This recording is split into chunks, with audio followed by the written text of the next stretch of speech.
The society we live in makes single women feel ashamed because they basically make us feel like our life sucks or our life has no value unless we are attached to a man. Yo, party people, it's Ashley of SingleWomanChronicles.com, where being single is a beautiful choice rather than a miserable circumstance. And if you have been following me for a while, you're probably wondering, why did she switch the tagline again? I'm going to tell you why I switched the tagline again, because I'm trying to get my life, okay? So if you guys follow me on Instagram or on TikTok, on Monday, the 23rd, I posted a video, basically a vulnerable video, basically saying that I've been telling the wrong story. And I can expound on that because I'm talking to you guys. I'm talking to my peeps. I believe this is a safe space for me, even though the YouTube people try to come and destroy all types of self-esteem. But I'm strong. So it doesn't get to me. But anyway, um, as you guys know, I've had this platform since 2015. And when I first had it, when I first started it, I said being single is a beautiful choice rather than a miserable circumstance. What that means is the society we live in makes single women feel ashamed because they basically make us feel like our life sucks or our life has no value unless we are attached to a man. Because men don't get the same scrutiny as single women do. When you see a single man, if he's successful, if he, is rich, they will be like, oh, he just doesn't want to settle down. But if a woman is older and she has not married yet or doesn't have any kids, then automatically, oh, there's something wrong with her. She must be crazy. No one wants her. It's really wild. Okay. It's a wild society. So the reason I said that motto, being single is a beautiful choice rather than a miserable circumstance, because it's all about perspective. It's all about how you see your single life. It's all about how you view it. If you're viewing it as a choice because you're remaining single until you meet the right person, until you end up in a healthy relationship, as opposed to the toxic relationships running rampant up and round here, then it's a choice. It's not a miserable circumstance because society will make you feel like being single, a single woman in this atmosphere that we're in, we suck. All they do on these podcasts is tell us that we suck. Our body isn't, we not thick enough, we not skinny enough, we not submissive enough, we not cute enough, we not perfect enough, we talk too much, we talk too little, we suck, we're leftovers, we low value, our standards are too high, we need to adjust, our market value is low, all of this, okay? Okay. It's like, how are we supposed to maintain a positive self-image when all of the messaging, most of the messaging is telling us that we suck and we should hate ourselves? Because that's what it says, okay? And today's episode, I had to write it down because it's a long title, but it's how to build a positive self-image in a society that is obsessed with relationships. Okay, but I want to talk about that. But before I get into that, the vulnerable message that I posted on Monday was just speaking on, I haven't been in my bag. I hadn't gotten on my Zoom. I haven't been going into the depths of what I really need to be talking about, because we're in this day and age where most dating coaches, they speak on the shallow stuff, how to tell if someone's a narcissist, how to tell if someone's breadcrumbing. I know how to do all that stuff. I speak F-boy fluently. I've dated enough of them to know their language, speak their language. I can smell them from a mile away, et cetera, et cetera. Although that information is very valuable, because I do believe in staying informed, making wise choices out here in these dating streets. But I feel like I can be more beneficial if I speak to the women who are struggling out here emotionally and mentally in their dating, in their single season, because I think it's a lot of us doing that. So I talked about how many of us wear masks. We wear masks because we're kind of forced to. Because if you hate being single, you can't just say that and be received with positivity. Immediately, if you say you hate being single, people are going to judge you. People are going to be like, oh, they're going to immediately start telling you all the reasons why you're single. Oh, you probably aren't submissive enough. Oh, you're too successful, which is weird. Oh, you're probably not pretty without makeup. They're going to tell you all these things, right? So you can't say that. So most of us wear this mask like, oh, I don't need a guy, I got my friends. Or, oh, I don't need a guy because I'm successful. Or, oh, I can do everything by myself, which we can. But I know many of us cry ourselves to sleep at night. Many of us are wondering, but no, seriously, God, why haven't you sent me my man? Is there something wrong with me? Many of us are wondering, am I going to have that child that I always wanted because my biological clock is ticking and I still haven't met anyone? Many of us have these questions and we have these emotions and we have moments when we have a hard day and we want somebody to be our rock, but we have to be our own rock all the time and we don't get to take a break. There is no break when you single out here. You got to do it on your own. You got to pick yourself up. And even if you got a group of women around you who are your cheerleaders, because I have that, it's still moments when you just want some testosterone. It's still moments when you just want a big hug from a big man, big old muscular man smelling like some cologne, and you just want to put your head on his chest and you want him to rub your back and tell you everything gonna be all right. But when you've been single for a long time, you don't get that. How do you maintain a positive self-image? How do you maintain hope? How do you continue to think, you know what, my person is still out there in a society that glorifies toxicity because toxicity brings views, toxicity brings ratings, toxicity gets you talking, it's provocative, it gets the people going. So what is a single woman to do? Because if she cries on the internet and she tells you, I'm so sad, another relationship that just failed, another situationship just failed, as soon as she cries about it, then you're in the comments, you stupid. Being single is better anyway, because when you in a relationship, all you're going to do is get cheated on, as if there are no positive or healthy relationships. It's like y'all miss the fact that there's a 50-50 divorce rate. Y'all do realize that means 50% of people are actually staying together, right? Like they're actually still happy. They're actually still fighting for their marriage. Y'all do get that, right? So that means something is actually working. It's not 100% divorce rate. It's only 50-50. Healthy, happy relationships don't speak loudly, because as soon as they say they're happy, we don't believe them. As soon as someone like Sierra and Russell say they're happy, y'all say they faking. Y'all say ain't nobody that happy. Y'all say somebody got to be cheating. We just ain't found out. We can't accept, in this society, misery loves company. So it's hard for us to accept positivity and healthy things because we're conditioned to gravitate towards the negativity because it's easier. So how do you maintain a positive self-image in a society that is obsessed with toxic, that is obsessed with relationships, that tells single women we suck and we have no value unless we are attached to a man? I'm going to tell you, but before I tell you, if this sounded real good to you right now, you need to subscribe. Have you liked? Have you ever commented? Have you ever shared this with someone? Do so now. I welcome you. If you feel like someone will benefit from this, go ahead and share this. Go ahead and comment. If you have an opinion, go ahead and do so. If you have been watching me for a while, go ahead and subscribe. If you're listening on Apple and you haven't rated, go ahead and give your girl 5 stars. If you're listening on Spotify and you haven't rated, go ahead and give your girl 5 stars. Okay? All right, let's get into it.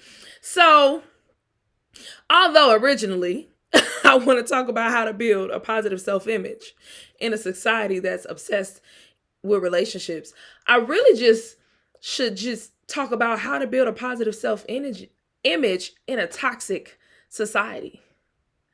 Like, as a single woman, it's hard for anybody to maintain positivity in this world, because even the most famous people, when they get to a certain level of popularity, for some reason, society seeks to break them down. Like, when someone gets too famous, for some reason in this society we live in, we want to tear them down. I do not know why, but that's just the cycle. So it's hard to maintain a positive self-image for anyone. But I have 7 tips for single women trying to maintain a positive self-image. So get your notepads out, because let's get into it. Number 1, take social media with a grain of salt. Please. Y'all gotta stop believing that social media is reality. It is not. It is online. Most of the stuff that I talk about and see on social media, that I post about, I'm not having these same conversations with human beings. Sadly, studies have shown that social media are making us more socially awkward. It's making us anxious. It's making us, just not want to have face-to-face encounters and interactions. And it's sad. And it's making us believe a reality that isn't real. I'm going to tell you the biggest misconception that I have seen, because I live in the real world and I pay attention to the real world. I think another reason we get so caught up in social media is because even when we go outside into the earth and to face-to-face encounters, we're so busy on our phone, we don't even experience the moment. We don't look around. We don't take in the ambience. We don't see the people around us. We're just steady on our phones. But one of the biggest things that I have witnessed is this whole body image thing. So when you're on Instagram, everyone looks beautiful in their pictures because they get to pick their pictures. Some people even Photoshop their pictures. You best believe celebrities are Photoshopping their pictures. They're not just on here with regular everyday pictures that they just snap with their phone. No, most of them are editing, because their brand is, because their pictures, their face, their body is their brand. So it needs to be a level of perfection, right? It needs to feel unattainable. That's how you tap into the human psychology. But I don't know if y'all have been to a beach lately. If you go to an actual beach, you're not seeing a BBL or a six-pack or chiseled chest walking around. You seeing degular bodies. You seeing bodies that were born and probably haven't worked out. You seeing bodies that were just out here basking. When you go outside to your local restaurants, you don't see these perfect picture bodies that you see. Even that, that's why you must take social media with a grain of salt. Let it entertain you. Do not let it inspire you all the time. The only time it should inspire you if the messaging is inspiring. If it's someone you look up to, if it's someone you're like, oh, I like their testimony, I like their story, I'm digging that. I like what they're saying, their teaching is dope. But don't take all of the toxicity in and take it personal and internalize it. I was listening to a TikTok the other day. I don't even know how he got on my timeline, first of all, because I usually don't even follow people like him. But he was saying that he teaches on women or something. Like, he teaches guys how to attract women, and I don't know what he teaches for real. But he was saying that this guy wrote in, and the guy went on a date, and the girl got a babysitter that night, but instead of inviting him up, she was like, yeah, I'm about to go to sleep. And he asked the guy on the podcast, what's up with that? You think she had another dude coming through? Like, what's going on? And dude said, she specifically said, I'm going to sleep and I don't feel like being analyzed tonight. So dude's like, what's going on with that? And so he said, a lot of y'all are goofy, because y'all go on dates and y'all are out here asking women directly to their face, what do you bring to the table? I'm a high value man. What do you think a man should make? I've literally had conversations with men like this, and they're weird. When I'm out with a guy, I've never on a first date asked the guy, "What's your salary? Are you 6 feet? Do you have a six?" I'm not asking those questions. I'm getting to know that person. I'm enjoying the moment. I'm trying to see if I can catch a vibe. So he was telling him, y'all gotta be for real. This is social media. It is not real life.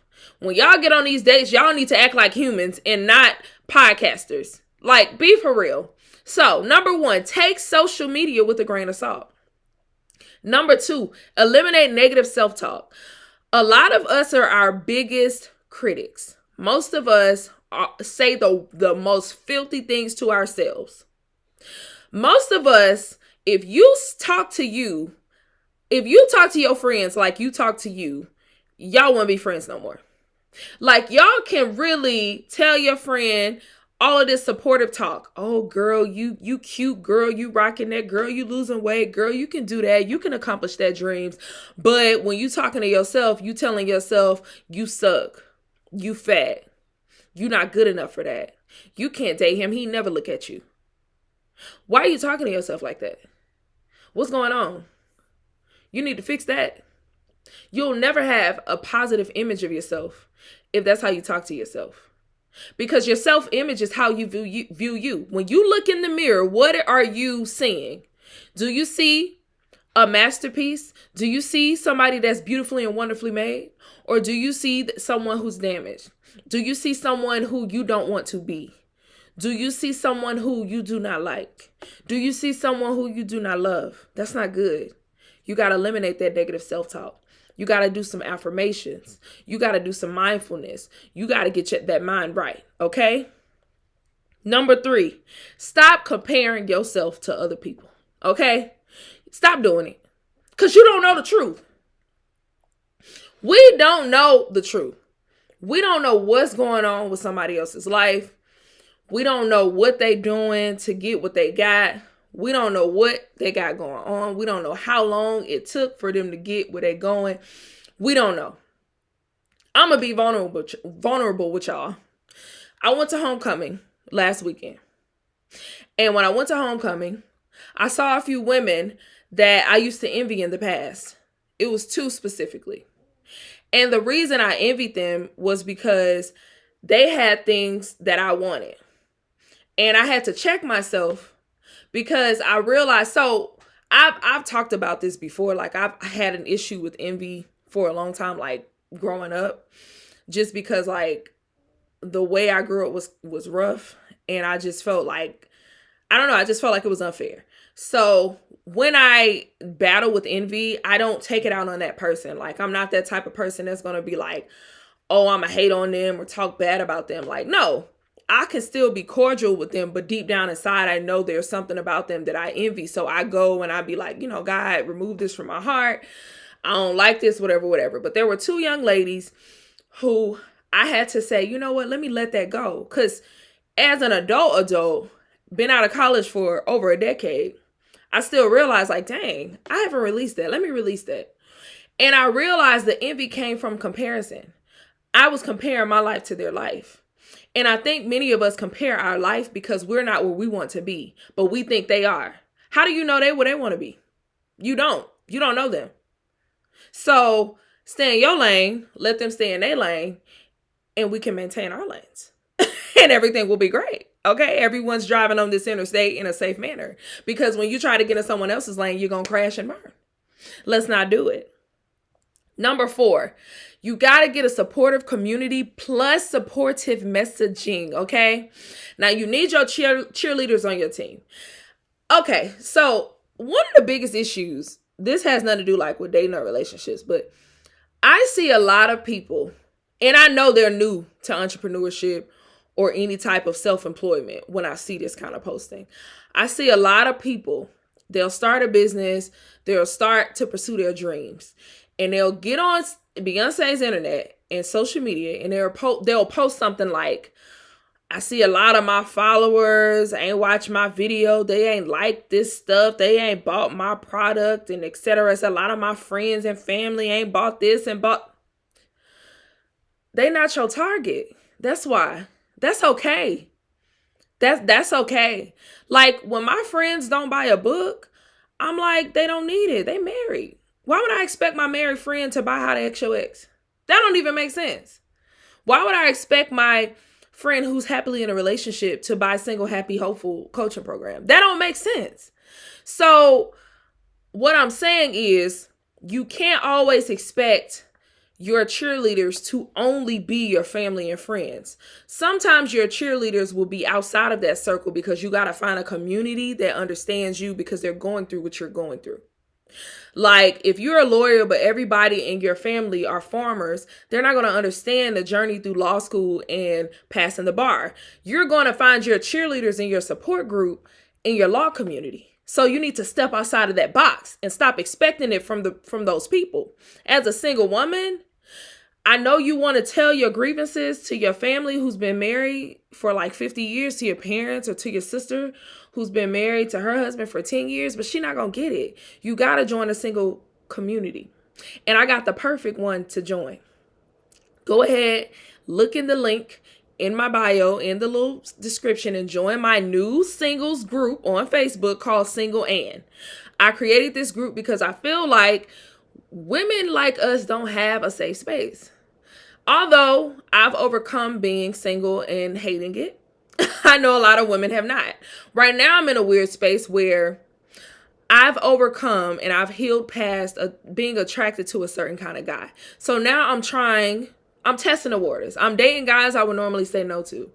But it's still kind of like that weird line because you're like, okay, I would normally say yes to you, but I also don't want to settle. So where do I land? I don't know. I'm going to just test the waters. So it's just weird things that we go through that a lot of other people don't understand. And that's okay. So I want you guys to join this community. It's a safe space. Tell your grievances. If you got to cry it out. If you got to laugh it out. And if you want some Q&As with me, I got you. Like, let's get it popping. So go ahead and click the link and go ahead and join. All right. Also, supportive messaging. What exactly do you want? If you want a relationship, I need you to stop listening to only podcasts that promote how dating sucks, how being single is trash, what folks bring to the table. No, you need to start watching podcasts with married people. You need to start watching podcasts with people in successful relationships. That's encouraging. You have to have supportive messaging. You have to have messaging that fits where you're going, not where you are. I listen to all kinds. I listen to podcasts about single women who are successful because I'm trying to be that, like tax bracket increase. But I also listen to a lot of podcasts of people who have been who have been married for a long time because I'm trying to be a wife. So you have to have supportive messaging. Stop listening to all that. Oh, all men cheat. Oh, if I go on a date, I ain't going to Cheesecake Factory. Y'all gotta stop. Get some positivity in there. It's hard to be positive when everything you listen to is negative. It just ain't gonna happen. It's like pouring acid into a water bottle and think water about to come out. No, it's acid. Like you gotta pour positivity in, okay? Number 5, don't obsess over time. Stop obsessing over time. People, y'all, I'm 34. I get it. Never been married. Been single for over 6 years. I ain't got no babies. And no prospects either. I ain't pressed. I'm not stressing. Because I pay attention to what's really going on. People are getting married later. Also, a lot of people getting divorced. So it's about to be a new market soon. So I just look at the positive sides of the coin, right? I tell y'all all the time, my mom got married for the first time at 50. It's possible. It's absolutely possible. Y'all know that, right? So until you stop breathing, you still got time. So in this time, you have to learn how to be intentional with your single season. Like, what are you doing with it? What are you cultivating in it? Is it happiness? Are you doing hobbies? Or are you creating a community of girlfriends that's going to help you and support you while you're married? Like, what are you doing with it? Stop obsessing over time. Who told you when you was going to die? I mean, you don't know. So why you think you out of time?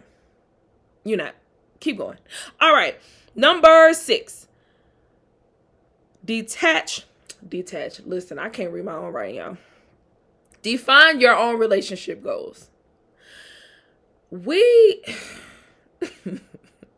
It makes me laugh because a lot of people are on this bandwagon of this whole, my man gotta make 6 figure, have a 6 pack, and what's the other one? Be 6 feet. But that's not even what they want. Y'all are defining y'all own relationship goals through the lenses of other people. That ain't even what you want. What do you really want? Like, what's really gonna make you happy? Because some folks, they just want to be accepted. So because they just want to be accepted, they're adopting these popular dating standards when that's not even what they actually want. Some people are absolutely okay with going 50-50 with bills. But because society says, oh, you're not supposed to do that, they're like, oh, no, I don't want that. I want a man who can take care of me. When you know you really would be okay if you had to split bills. It's really nothing. No, whatever works for the person. That's what I say. It's a partnership. Whatever works. Whatever works. I don't care. Yes, I would love a guy to come in and pay for everything. But if we both are bringing similar incomes, why not? Like, why not split it? Why not have 2 separate accounts and a joint account with the bills, and we both contribute a certain percentage of our income? I mean, I'm okay with that, but some people aren't. Again, I would love to have the standard. I mean, I would love to just have a guy who's like, oh no, I got it all if he can afford it. But I don't necessarily require that. Like, I'm not really tripping because I know I'm going to work. Like, I don't want to be a housewife. I want to work. I know I would go crazy as a housewife. That's just not how I'm built. So I'm okay with that. So define your own relationship goals. Stop letting society tell you what you need to want in a relationship. Some of y'all don't care about a guy's height. Some of y'all could date a guy your height. That's okay. I could date a guy my height. I'm 5'9". I could literally date a guy 5'8". I can't go below 5'8". So 5'8" brothers, don't try to talk to me. Because no. But 5'8", we could do 5'8". I'm not tripping. I've dated, most guys I've dated are tall because I'm tall, but I'm not tripping. That's not a requirement. Stop letting people define your relationship goals. That's why you messed up, because not all of us, like, why we all trying to date the same person? It don't make sense. It don't make sense. Okay. And lastly, remember your why. Always keep your why in mind. What why am I talking about? I'm talking about your why for being single for this long, because I believe most of us have been single for this long because we don't want to keep hurting ourselves by choosing wrong. We don't want to keep hurting ourselves by being in draining and toxic situations. We don't want to keep hurting. We want something new. We want something fresh. We want something that is going to bring value and not deplete. Remember your why. I know for me,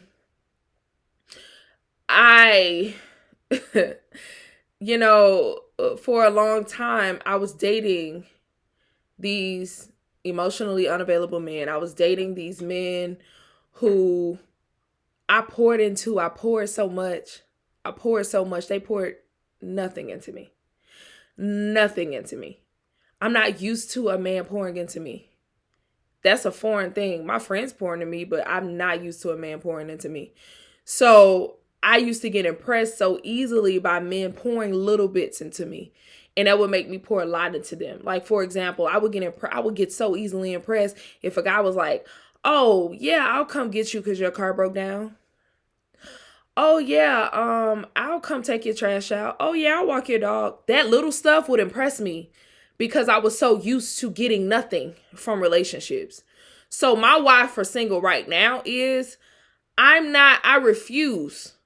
I'm talking refuse to date anybody that I only pour into and they pour nothing into me. So if I gotta rock this thing out, I will rock this thing out until he comes, but I know he's coming. I still maintain hope. I'm not out here on this, oh, ain't no good relationships. No, because I see it. I've seen it. I have friends who are happily married. I have friends who are happily in relationships. I know it exists, and I know it's going to come, and it's going to happen for me. I don't know why I've been single this long. I don't know what God doing, but I will be wasting my time trying to figure that out.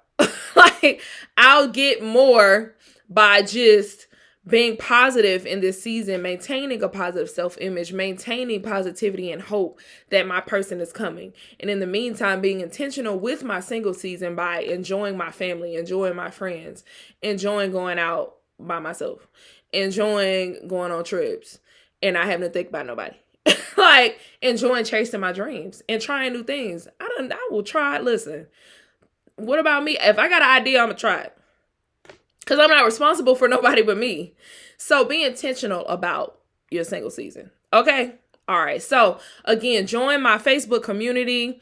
If you enjoyed this, watch my free workshop, Reviving Your Love Life. And if you just want to skip over all of that and you want to be a more single, happy, and hopeful single, go ahead and click Single, Happy, Hopeful and learn more about my coaching program. It is a 4-week coaching program, and we get into dating resilience. We get into building unshakable self-worth. We get into going under the surface on why maybe your singleness has been kind of, you don't really know. We're going to discover why. And we build and cultivate hope. How do you maintain hope in a society that tells you that everything's toxic and you should just give up on everything around love? All right. Well, until next time, bye.